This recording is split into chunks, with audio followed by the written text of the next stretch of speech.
Good afternoon, church. It's time for our weekly update. As Sean said in the intro to the worship service on Sunday, we didn't have one last week because so many things were just moving so fast. I liked his analogy of a fire hose of information. It was just pouring out all at us.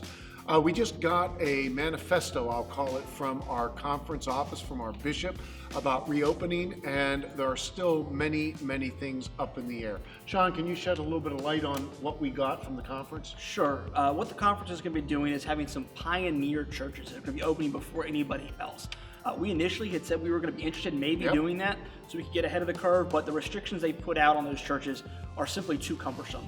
There's so few people that are going to be allowed to be a part of it, and the restrictions on those people to be here are such that it's not worth us trying to put our time and effort. We're going to continue to serve you in different ways, continue to serve you in our regular online worship, as well as some new ways we're trying to figure out that we might be allowed to do worship. And that brings to the next point. We are going to be forwarding to you a BANA survey that we have gotten off the internet that will help us determine what you would like to have happen as far as online, in-person worship when you feel comfortable.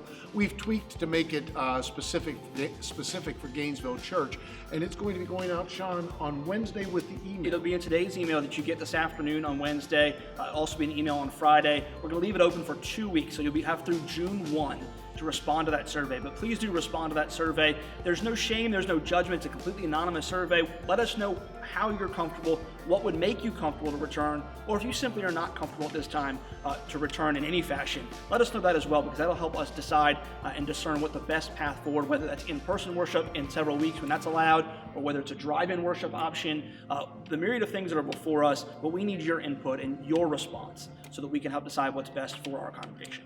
Currently, your staff at the church is planning multiple prongs of how we might move forward. One of them is that we are looking to the possibility, when we're allowed to worship in person, to keep social distancing very much a part of it by having 5 worship services, 4 on Sunday, 1 on Wednesday, so that we would cut down the number of people within the church. For instance, if we worshiped 110 at every service, that'd be about our normal Sunday. Our weekly worship would be 110 per 5 for those 5 services. That would still be only 25% capacity of our sanctuary.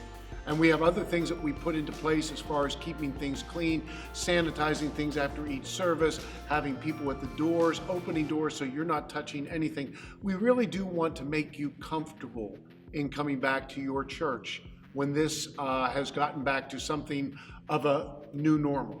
So, Sean, we're just doing everything we can right now to make this church work both online and in person when we get the go-ahead. And that's what we know at this point. So, church, thanks for listening. Hope to see you very soon in person. Thanks again.